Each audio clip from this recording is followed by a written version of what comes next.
Esquenta para a Semana da Estabilidade de Taludes com o tema softwares. Seja muito bem-vindo.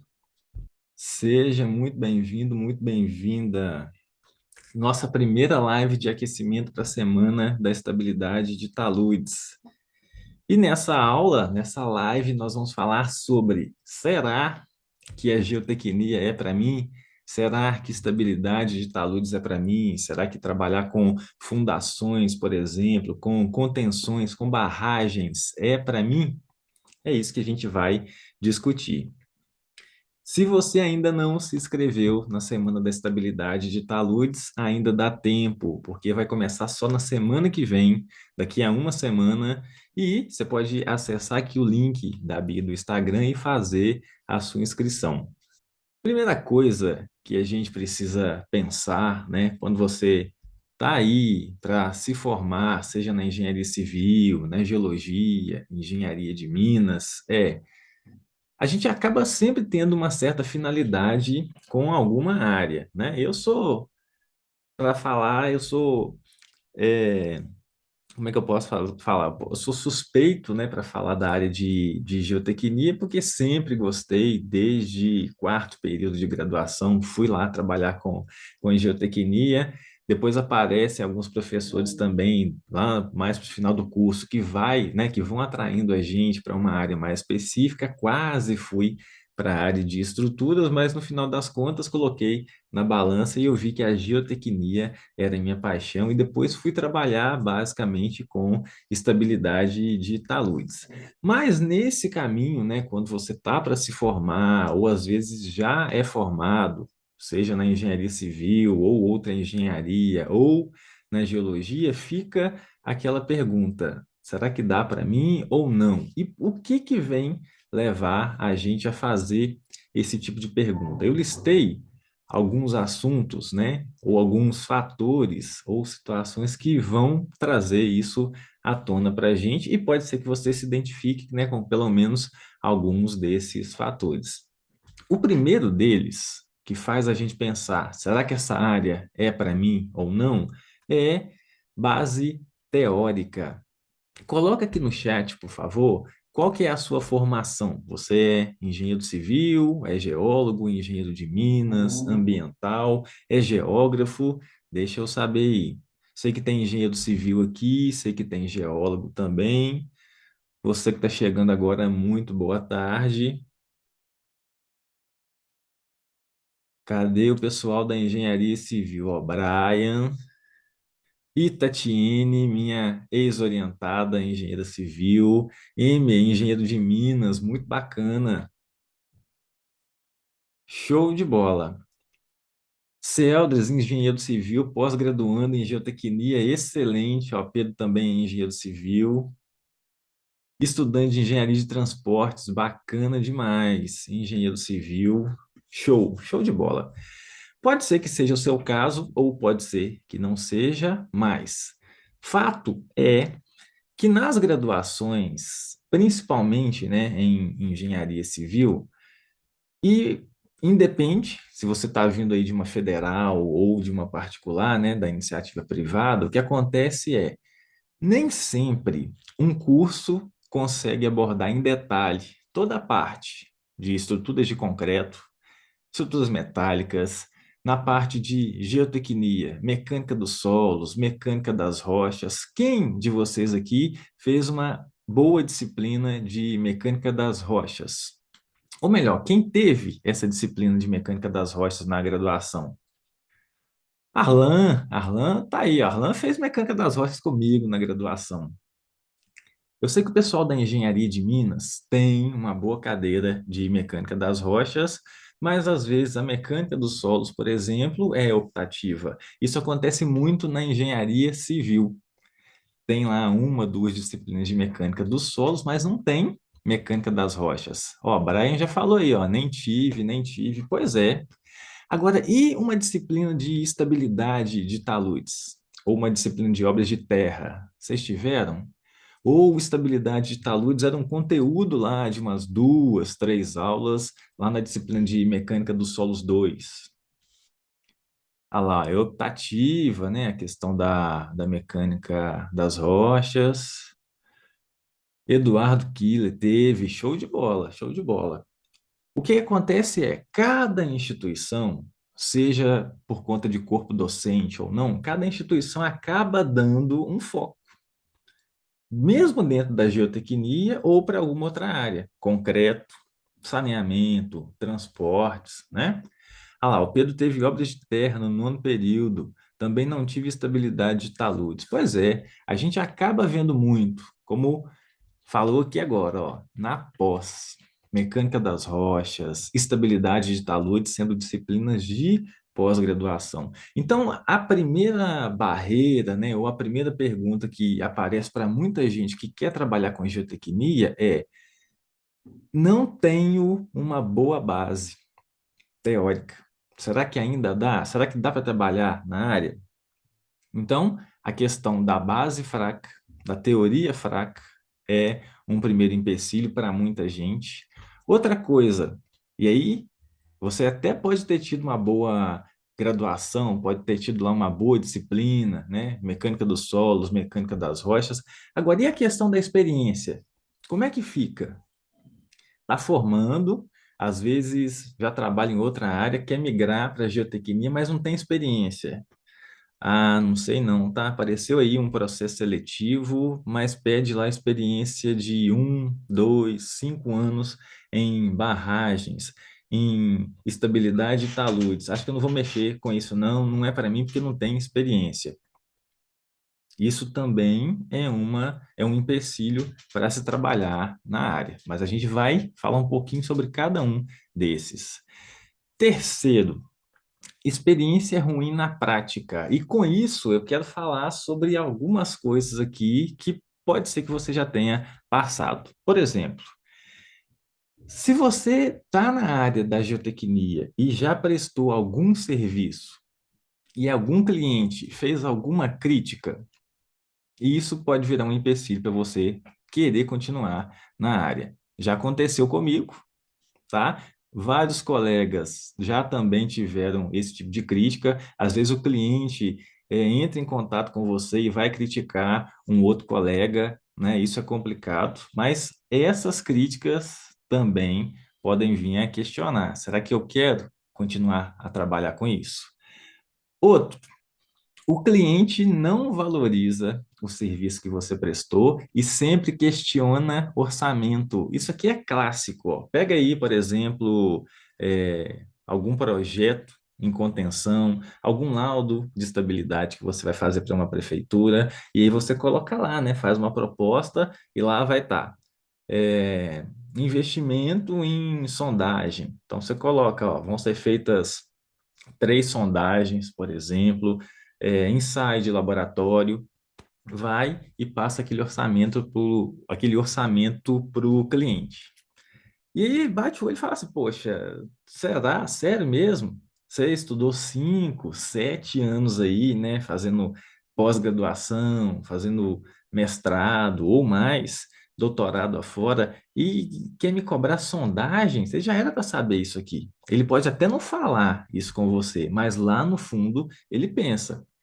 E aí quer que a gente enxugue de toda forma esse preço, né? Não é um valor, é esse preço desse laudo, desse projeto. Como é que faz?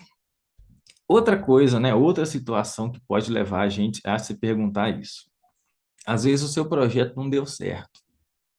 Às vezes você acabou de fazer lá um muro de arrimo sem muitas informações, por conta até mesmo de pressão de cliente, e caiu. E aí, como é que fica? Quem que é o culpado, a quem, né, que os órgãos vão culpar, até você provar que focinho de porco não é tomada.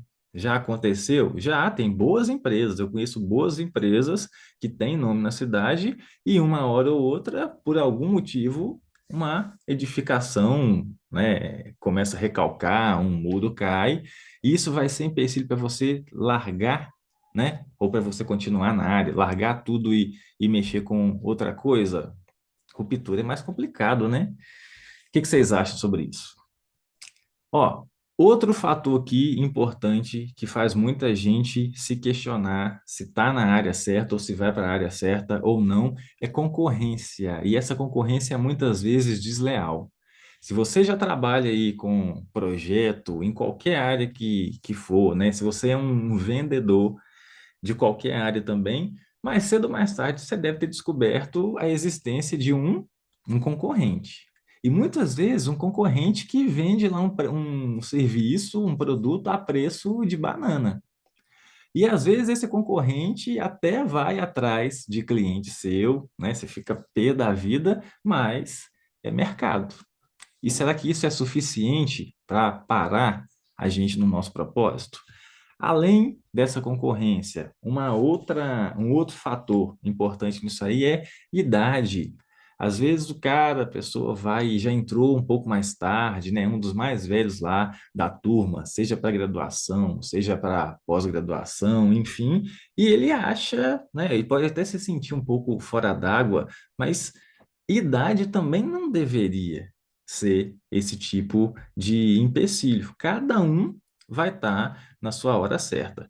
Agora, o que eu gostaria de deixar muito claro aqui, ó, nessa live de abertura, né, ou nesse esquenta para a nossa Semana da Estabilidade de Taludes, que começa na semana que vem, vai ter coisas que a gente não vai conseguir controlar. Agora, vão ter outras que vão estar sobre a nossa influência, né? Tem coisa que a gente consegue sim manter sobre o nosso controle e é disso que eu quero falar. Então, a gente listou aqui, ó, base fraca, seja ela teórica ou seja ela prática, falta de experiência, uma experiência ruim na área, seja uma crítica em prestação de serviço, o cliente que não valoriza a sua prestação de serviço, não valoriza o seu orçamento, um projeto que pode ter dado ruim, né? Faz parte, acontece, a concorrência e idade avançada. Não sei se você se encaixa em algum desses quesitos aqui, mas é sobre isso que a gente vai tentar quebrar, né? São objeções para trabalhar na área que a gente vai quebrar agora. E a primeira delas é, em relação a tudo isso que a gente pode controlar. Vamos começar pela base teórica fraca. Vários aqui falaram, ó, pô, nem tive disciplina de mecânica das rochas, né? Às vezes nem ouvi falar instabilidade de taludes. E aí tem até uma história. Onde eu me formei, aqui na UFV, eu fiz lá as disciplinas de mecânica dos solos um, mecânica dos solos 2. E aí a gente varria todo o conteúdo da mecânica dos solos, com índices físicos, classificação, mecânica, compactação dos solos, tensões, permeabilidade. Entrava a mecânica dos solos 2, com adensamento, resistência ao cisalhamento, que é o terror de muita gente, né? Círculo de Mohn, não sei o que que tem, tensão principal. E aí depois terminava a disciplina com empuxos de terra. Quem aí teve empuxo de terra na disciplina de mecânica dos solos 2? Depois, estabilidade de taludes e contenções. E aí a gente via um geral de contenções, né? Muro de concreto lá, concreto de gravidade, concreto aliviado, estrutura de arrimo como um todo, solo grampeado, cortina tirantada. Só que a graduação ela não te dá base para projetar todas essas estruturas, ela te dá a ferramenta para você ir atrás disso depois. Então, se por acaso essa deficiência na base teórica foi ou ainda é um empecilho para você, tem jeito da gente subir o nível aí, né? Alcançar, vencer essa barreira da base teórica? Tem. E o que que a gente pode fazer para isso? Vai atrás de livro. Hoje a gente tem muito material disponível na internet. Então você tem aí bons PDFs, notas de aula na internet, até próprios professores disponibilizando esses materiais. Você vai ter muito artigo, dissertação, tese, TCC. Essa é a primeira coisa que a gente precisa fazer para vencer essa base fraca. É ir atrás desses materiais. Clíngia, não tem dinheiro para gastar com livro, não tem importância. Tem material disponível na internet. Beleza? nota de aula. Tem YouTube, eu mesmo tenho lá o canal do YouTube. Se você ainda não me segue lá no YouTube, vai lá, se inscreve no canal. Só digitar lá, Professor Klinger Senra. E a segunda forma, que é uma continuação para a gente vencer essa deficiência na teoria, separa, cara, separa um tempo diário para você estudar sobre aquele conteúdo que você mais tem dificuldade. Eu não sei se você já reparou, eu estou sempre postando, seja lá no LinkedIn, seja aqui no Instagram, algumas ofertas de vaga para boas empresas. E ao longo da semana a gente vai discutir mais sobre isso. E essas empresas pedem lá conhecimento em software A, software B, só que não adianta nada você saber pilotar um software se você não sabe a teoria, né? De estabilidade de talude, de geotecnia, de uma forma geral. Então, se você não tem tempo, né, tá naquela correria ali do dia a dia, tenta tirar em algum período do dia 30 minutos, uma hora, de madrugada que seja, né? Mas você precisa estar constantemente trabalhando aí na sua, no seu currículo e nas suas experiências, mesmo, né? Começando com a teoria, porque isso vai te abrir outras possibilidades. Bom, depois, vamos agora para a questão dessa falta de experiência profissional. O que que a gente pode fazer em relação a isso? Primeira coisa que eu preciso te falar é que todo mundo começa do zero. Todo mundo começa da base. Então, às vezes, você vai ver lá uma oferta de vaga para uma boa empresa e lá pede 5 anos de experiência. Ah, não vou candidatar não, porque já pede experiência, não é para mim, então eu tô fora. Não, não é bem por aí, tá? Todo mundo começa do zero. O que que você pode fazer para vencer essa deficiência, para poder trabalhar com estabilidade de taludes e qualquer outra área na geotecnia, qualquer outro ramo? É, tem algum tempo disponível? Ofereça o seu tempo. Se você é estudante ou está na pós-graduação aí, mas tem um tempo disponível, nem que seja um final de semana, oferece lá o seu tempo para algum projeto que você sabe que está rolando dentro de uma empresa, mesmo que seja de graça. Tem muito estágio que é remunerado, né? Para a turma aí da graduação, você vai ter iniciação científica, então corra atrás, né? Sempre que possível. Agora, se não for o caso, o que que você consegue fazer ainda que de graça, né? Ah, sei que um amigo meu aí que já está com escritório vai elaborar um laudo de estabilidade. Então, será que uma visita de campo no final de semana você não consegue fazer com ele, né? Não consegue ir lá vistoriar uma obra?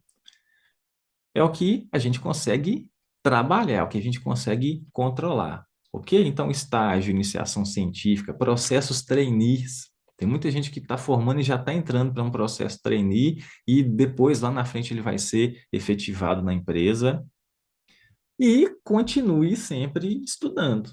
Por quê? Porque é esse estudo que vai apertando os parafusos ali, e quando você encontrar uma situação lá na prática, você vai lembrar com mais facilidade. Ó, já vi isso aqui, sei o que que a literatura fala sobre isso. Ok, então, em relação aí à base fraca, seja na teoria ou seja na prática, né, nas suas experiências, dá para a gente trabalhar em cima disso. Em relação a um serviço que você prestou e houve crítica do cliente, o que que pode ser feito? Alguém aí já recebeu crítica por conta de algum serviço que você prestou? Primeira coisa a fazer, depois que o sangue às vezes ferve, né? Porque você tinha total certeza de tudo que você estava fazendo, mas ainda assim teve reclamação, seja de custo ou não. A primeira coisa é analisar. Será que tudo que aquele cliente está questionando ali faz realmente sentido? E se alguma coisa faz, o que que eu posso trabalhar em cima disso? O que que você acha? Então, essa é a primeira coisa, na minha opinião, é analisar o que que foi criticado.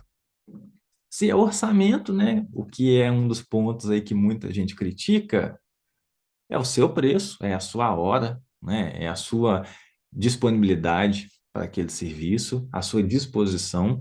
Agora, é em relação a alguma metodologia, algo que foi combinado e não foi cumprido, aí você tem que pensar, em que eu posso melhorar nesse tipo de serviço, né? E deixar muito bem claro o que vai ser entregue. Então, é alinhar as expectativas ali suas em relação ao que você vai entregar e para o cliente o que ele vai receber. E como é que a gente faz isso? Contrato. É a melhor forma da gente oficializar o que você vai estar entregando, né? Semana da estabilidade de taludes na semana que vem, nós vamos discutir exatamente sobre isso. Como que você pode atuar dentro da geotecnia, trabalhando especificamente com estabilidade de taludes, seja empreendendo na CLT também, seja aí abrindo, né, o seu próprio negócio, e você vai poder atuar em projeto, em laudos de estabilidade, em perícia, só que ou você ou a sua empresa, onde você está contratado, vai prestar um serviço, obviamente, vai cobrar por isso, e você tem que alinhar aí o que vai ser entregue, tá? Com o seu cliente. Agora, quando o cliente não valoriza o seu serviço ou ele faz um questionamento em relação ao preço, né, ao seu orçamento, o que a gente pode fazer? Dá para controlar isso também? Dá. De que forma? Você tem que deixar muito claro o que é preço e o que é valor. Por quê? Porque em todo projeto, em todo laudo, tem um risco associado, tem uma ART que você vai estar colocando ali e você dá um preço. Só que o valor que você está atribuindo, né, àquela prestação de serviço é que tem que ser valorizado. Então você tem que mostrar lá, ó, por que, cliente, que a gente está pedindo aqui, ó, essas sondagens, ou a necessidade de trabalhar com laboratório, porque existe todo um risco de ruptura que vai levar possibilidade aqui de impacto ambiental, de morte e assim por diante, e é nosso dever. Eu costumo brincar que engenheiro, geólogo, quem está trabalhando aí na geotecnia, tem o dever de saber usar muito bem a persuasão. É você mostrar por A mais B para um cliente, para uma empresa, por que investir naquela sondagem, naquele laboratório, naquele levantamento de campo vai baratear para o seu cliente.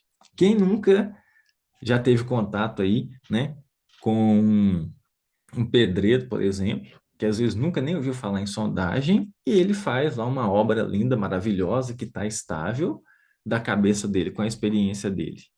Só que se você pegasse aquela edificação e projetasse com sondagem, né, com todo um dimensionamento, esse projeto sairia mais em conta. Então, essa questão de investigação, né, laboratório, campo, na grande maioria das vezes, vai estar na ordem aí de 1,5% do valor total da obra. É nosso dever mostrar como que a gente consegue conciliar isso aí, né, e tornar a obra segura e mais econômica, né? Outra coisa, discriminar, isso aqui é pessoal, tá? Eu gosto de fazer isso nas minhas propostas e fica a dica aqui. Discriminar todos os itens na sua proposta técnico-comercial. Então, o que vai ser realizado? Por exemplo, um cliente quer construir um muro de arrimo. E aí você vai combinar com ele o que vai ser feito nisso aí. Então, você vai ter que levantar sondagem, topografia, vai levar a amostra para laboratório, né? Isso é uma das grandes dificuldades que nós temos também, né, em convencer cliente a pagar pelo laboratório. Depois, tem um estudo de estabilidade associado nisso aí, né? Se você pega lá a NBR 11682, ela vai listar os tipos de análises que a gente tem que fazer. Análise é deslizamento, tombamento, mais o que? Capacidade de carga da fundação, ruptura global, né? Análise aí externa, e quem que vai elaborar essas análises? Quem que vai fazer esse projeto? Isso tudo você tem que listar lá naquela proposta. Então, vai ter levantamento topográfico, vai ter sondagem, Vai ter ensaio de laboratório, vai ter análise de estabilidade, não é simplesmente, nós vamos ver isso na semana que vem. A análise de estabilidade não é simplesmente pegar um software, entrar com uma geometria, pedir um fator de segurança e acabou. Não, você tem que gastar tempo ali em cima analisando aquele resultado. Quando você está fazendo uma análise de equilíbrio e limite, ela é mais rápida, geralmente, né, do que uma análise de tensão-deformação. Então, até o quanto que você vai cobrar pela análise tem que ser um valor diferente. É um estudo de equilíbrio limite, é tanto. Análise de tensão deformação, onde seu computador vai ficar lá a tarde inteira rodando, é outro tanto, e assim por diante, tá? Eu gosto de fazer assim. Ainda que eu não coloque valores no levantamento topográfico, no acompanhamento das sondagens, caso você não preste, né, essa sondagem ela seja terceirizada, caso você não coloque valor na elaboração do laudo, do projeto, nas análises de estabilidade, coloque só o valor final, é interessante pelo menos listar os entregáveis, né? Tudo aquilo que você vai estar colocando como item que você vai ter que realizar. Por conta de quê? Porque na hora que você vai lá e apresenta o valor da sua prestação de serviço, né? Aquele número mágico lá que o cliente vai pagar, ele vai pensar, opa, tá cobrando isso aqui, pode até ser salgado, só que tudo isso aqui ele vai estar fazendo, topografia, sondagem e por aí vai. Quando você só coloca um preço, né, e não discrimina muito bem, isso abre a margem para esse questionamento sobre quanto que você vai estar cobrando. O que vocês acham? Faz sentido? Coloca aqui, você tem costume de discriminar os seus itens nas propostas, ou você ainda não elaborou uma proposta técnico-comercial? Coloca no chat aqui para nós. Falamos então da base fraca na teoria, na prática, estamos falando aqui das críticas. Uma outra questão que pode vir, né, a surgir é quando o projeto vem à ruína. E aí? O projeto não deu certo.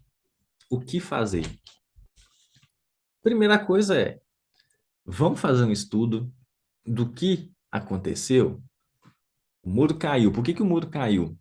E aí você vai verificar lá, ó, se o projeto estava de acordo com a execução, né? Ou o contrário, né? A execução de acordo com o projeto. Você estava como responsável do projeto e a execução ou não, né? Uma outra coisa importante nessa questão de ruína, de ruptura, é reconhecer os erros. Pega lá o projeto, analisa, né? Vê detalhe por detalhe. Você tinha culpa, né, no cartório? Tinha alguma coisa lá da execução que não estava de acordo? Então, é importante a gente assumir também e ver o que pode ser feito, né? A humildade vai fazer vai ter muita importância nessa hora e é continuar estudando. Eu tenho um ex-aluno que formou, já estava lá na pós-graduação, e ele entrou numa empresa e pegou um projeto de um muro de arrimo. E esse muro caiu. Não matou ninguém, a área estava mais afastada, mas o muro caiu. E aí ele reconheceu, teve humildade, falou: ó, realmente não ficou legal aqui, reconheço o erro, arcou com as consequências na medida do possível, né? Já estava na fase de execução. E ele não foi penalizado por isso no mercado. Por quê? Porque ele teve humildade, o cliente continuou com ele depois, então eles fizeram meio que uma parceria lá de divisão de gastos. Não é sempre que a gente encontra isso aí, né? Mas importante é, deu lenha, onde que dá para melhorar? E é continuar estudando, beleza? Agora vamos entrar no outro fator aí que faz a gente se perguntar se a gente está na área certa ou não. A concorrência. Concorrência muitas vezes desleal. O que que dá para a gente fazer em relação a essa concorrência? O que que vocês acham? Tem gente que acha que para ganhar serviço em cima da concorrência precisa abaixar preço. Você acha que abaixar preço vai resolver o problema da concorrência? Coloca aqui nos comentários, sim ou não. Você abaixaria preço para ganhar da concorrência? Quero saber. Ó, o Bianco entrou aí, Adriano, Marcelo, sejam todos muito bem-vindos. Abaixar preço vai resolver o problema da concorrência?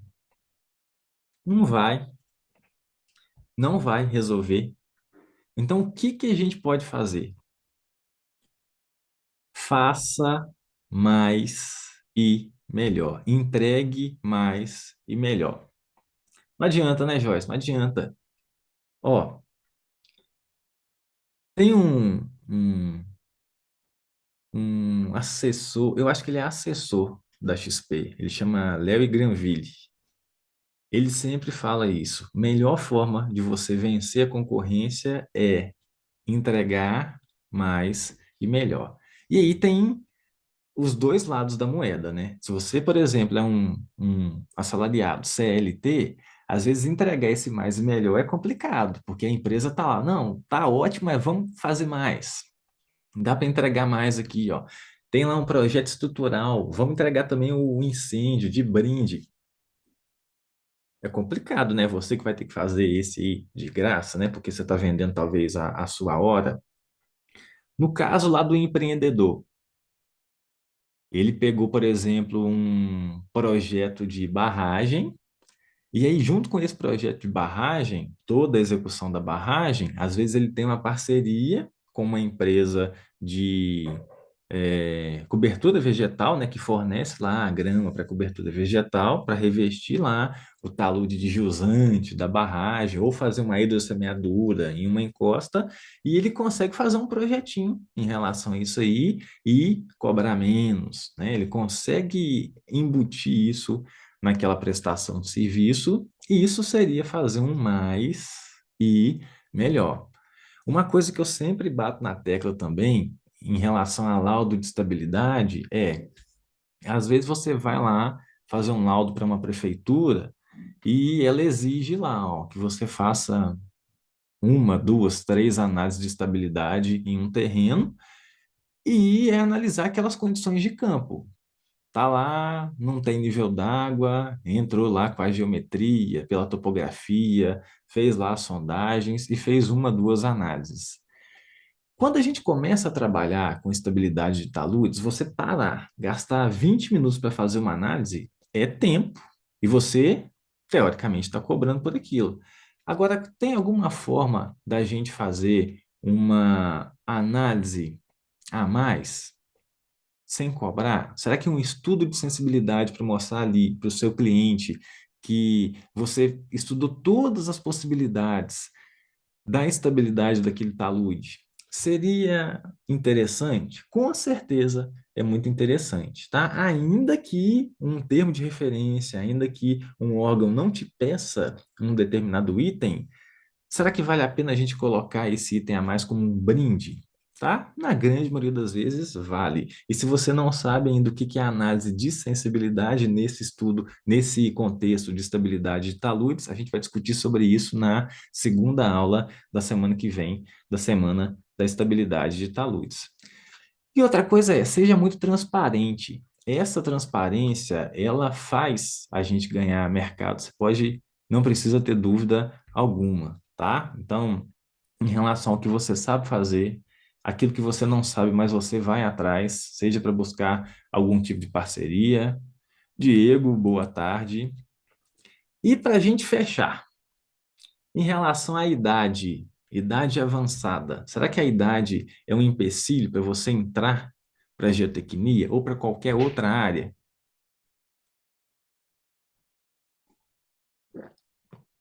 A minha mãe foi para a faculdade com 42 anos, foi estudar letras, se formou. Lá na faculdade estava grávida de mim, então formando com aquele barrigão. Mas pergunta a ela se ela se arrepende. Não, não arrepende não, né? Por quê? Porque nunca é tarde para a gente começar aquilo que a gente quer fazer, aquilo que a gente sonha, e cada um está exatamente no seu tempo certo. Beleza? Fala, Marcelo. Bom, basicamente é sobre isso que eu queria falar nessa live, tá? Nossa primeira live de aquecimento para a Semana da Estabilidade de Talude. Se você ainda não fez a sua inscrição, entra aqui no link da bio do Instagram, faz a sua inscrição, porque vai começar na segunda-feira da semana que vem. E sobre o que que a gente vai discutir? A utilização dos principais tipos de softwares que o mercado de trabalho, que as boas empresas hoje mais exigem. Saber utilizar um GeoStudio, um Slide 2, um RS2, hoje é diferencial para você conseguir uma boa vaga. Então, depois de tudo que a gente discutiu, será que a geotecnia é para mim? É para você, né? Você também pode trabalhar na área, ainda que você não tenha hoje uma base boa, teórica ou prática, e também a gente precisa encarar como que o mercado vai fazer certas cobranças e certas críticas para a gente. Não deixe de se inscrever na Semana da Estabilidade Taluz, porque ela promete. Eu te aguardo lá. Grande abraço e até amanhã. Estou te esperando.